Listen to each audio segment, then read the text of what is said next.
Alors l'objectif de cette présentation, voilà, c'est de balayer quelles sont les nouvelles perspectives en termes de génétique, quelle est l'expertise de l'IFIP sur ces questions, et quels sont les nouveaux leviers que les généticiens aujourd'hui ont à leur disposition pour avancer.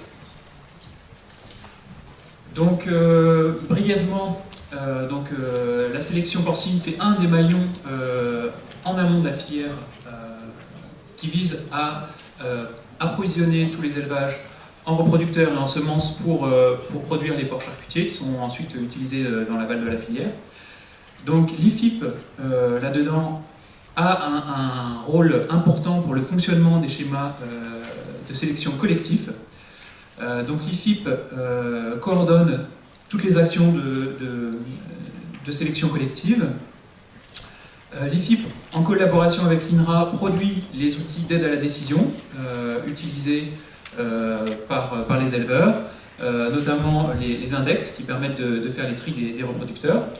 Et enfin, l'IFIP participe à la définition des objectifs de sélection avec les entreprises de sélection.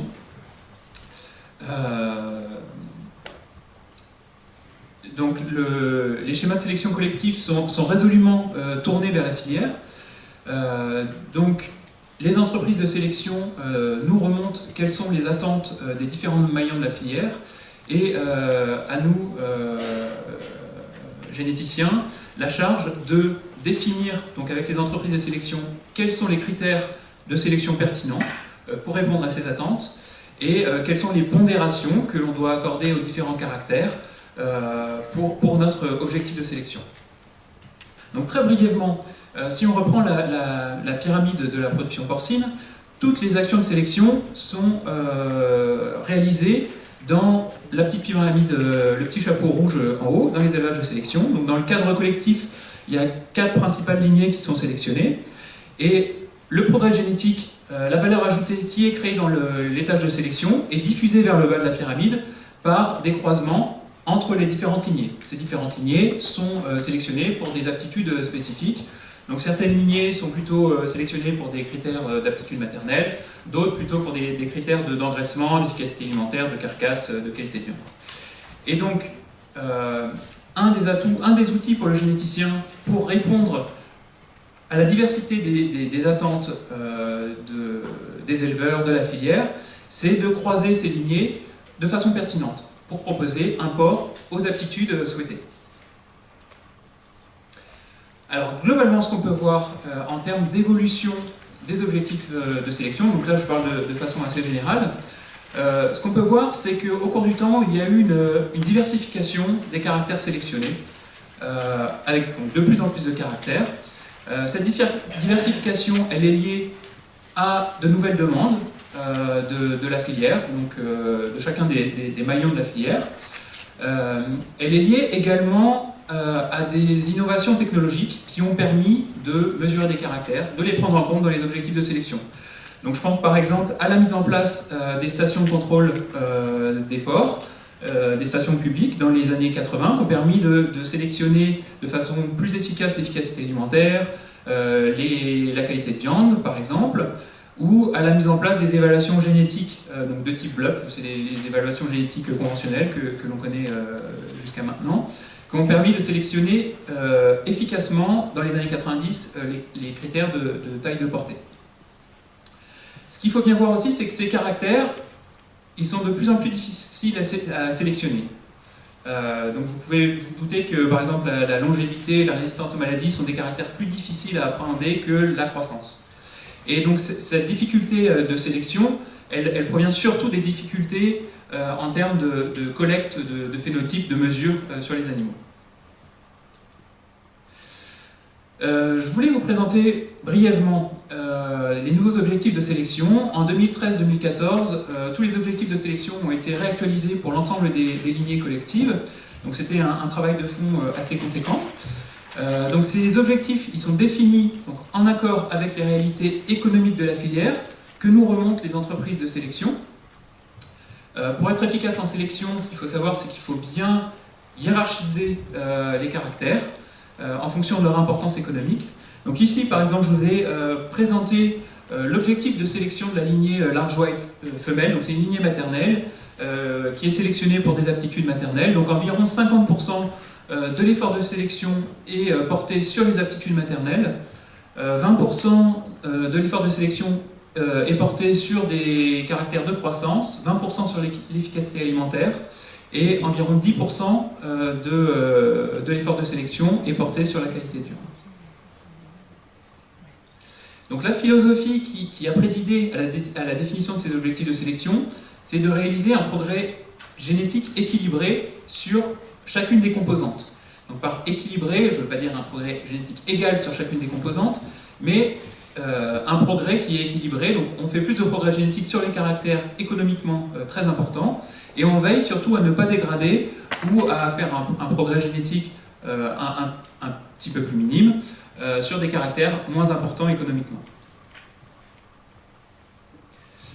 Donc, comme je vous disais tout à l'heure, on va vers la sélection de caractères de plus en plus difficiles à sélectionner.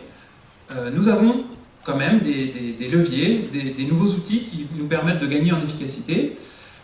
Et cette intégration de nouvelles technologies, elle se fait de façon constante en fait dans les schémas de sélection. Alors ces nouvelles technologies, elles nous permettent d'améliorer, disons, deux points principaux.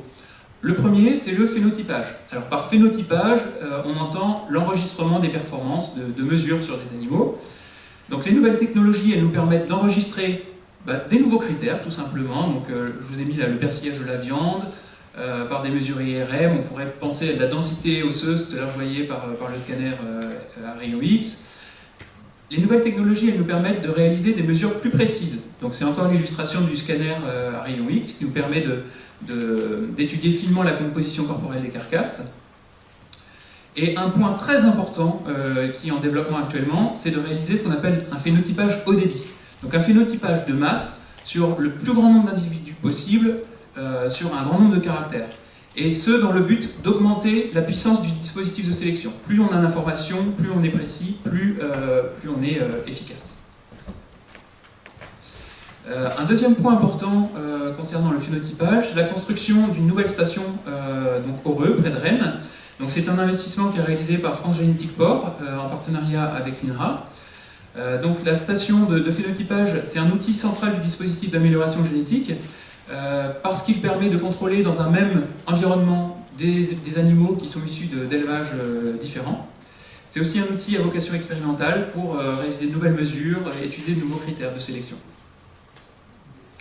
Enfin, les nouvelles technologies, elles sont aussi utiles pour renouveler les méthodes de sélection.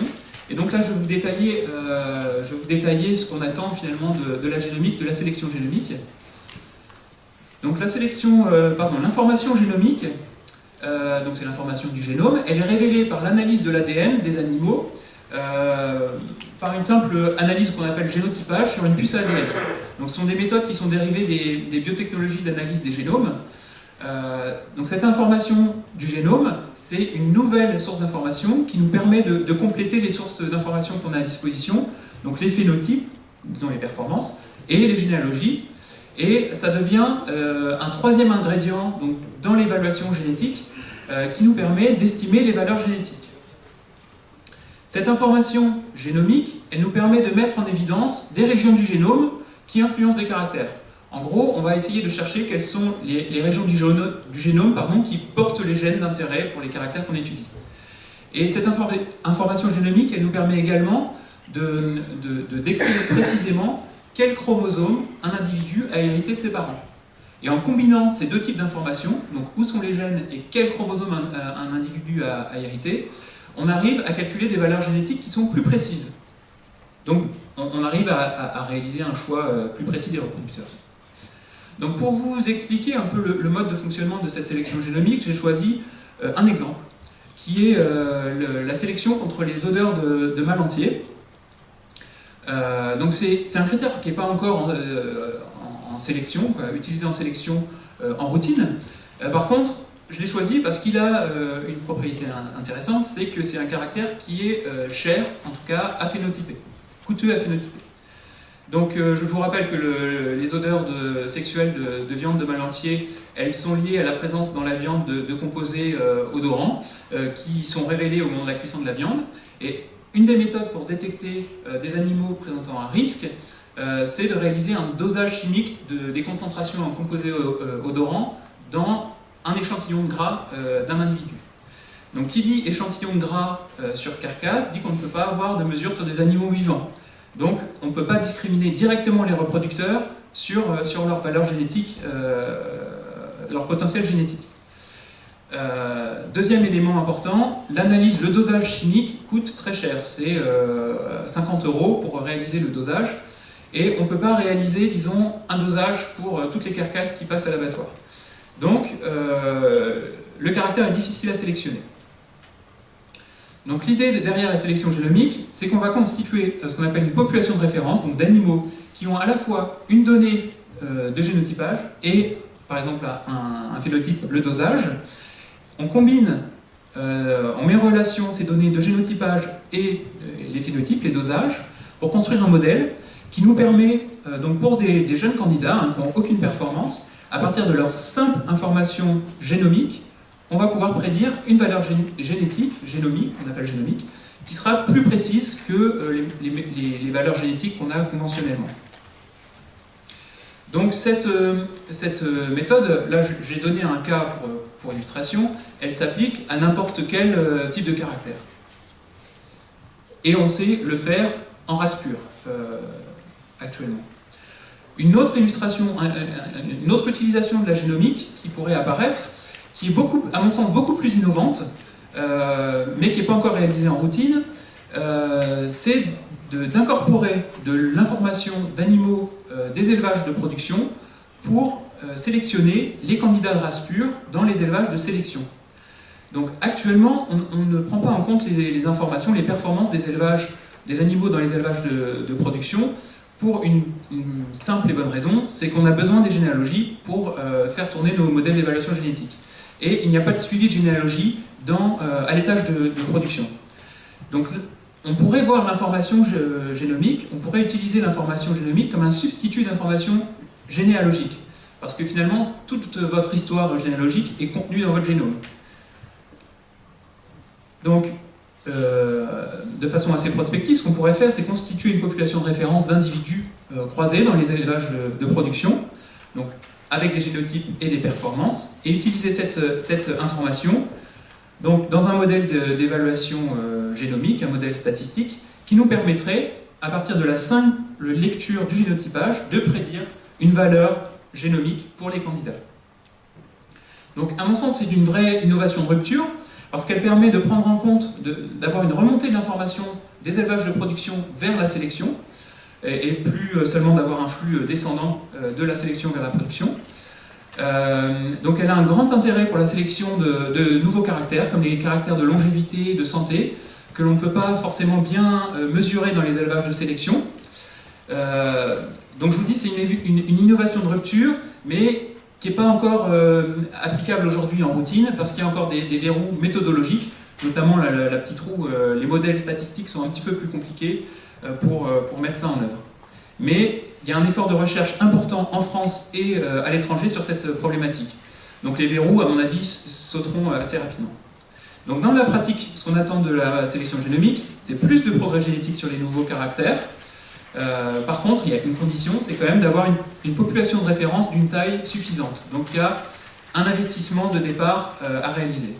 Surtout que le génotypage coûte relativement cher. Donc c'est de 30 à 80 € pour un génotypage selon la technologie utilisée. Et ça reste un frein à une utilisation massive finalement dans les schémas de sélection. Donc aujourd'hui, on voit que cette sélection génomique peut nous apporter des choses, des atouts en termes de sélection. Donc il y a une nécessité de définir des stratégies d'optimisation des coûts pour minimiser l'investissement en termes de génotypage pour obtenir les meilleurs bénéfices en termes de progrès génétique. Donc en France, dans les populations collectives, 2 populations de référence ont été constituées pour les lignées Pietrin et Landras. Et donc des travaux d'analyse sont en cours par l'INRA et l'IFIP sur ces 2 jeux de données. Et des résultats et des applications seront à prévoir dès 2015.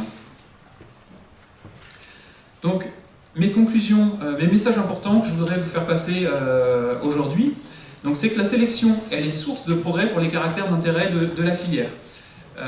Donc il faut bien comprendre que c'est un processus d'amélioration continue dans le temps, mais d'une amélioration pérenne, et qui demande une vision à long terme, pour anticiper finalement les besoins de la filière demain. Pour être efficace, un point qui est très important, c'est qu'il y ait une nécessité de dialogue entre tous les acteurs de la filière, à la fois pour recenser les besoins de chacun, et surtout, point très important, pour objectiver les critères de mesure, pour mettre en place ensuite des stratégies de sélection, des mesures en élevage. Deuxième point important, donc, les schémas de sélection sont efficaces et leur efficacité passe par l'intégration de nouvelles technologies qui permet donc de mesurer de nouveaux caractères, de faire des mesures plus précises sur un plus grand nombre d'animaux et, autre point important, qui permettent d'améliorer la précision des décisions en élevage. Et donc l'étude des nouveaux critères de sélection et leur incorporation, leur intégration dans les objectifs de sélection, finalement, sont orientés in fine vers une plus grande durabilité de la production porcine, donc avec ces trois composantes.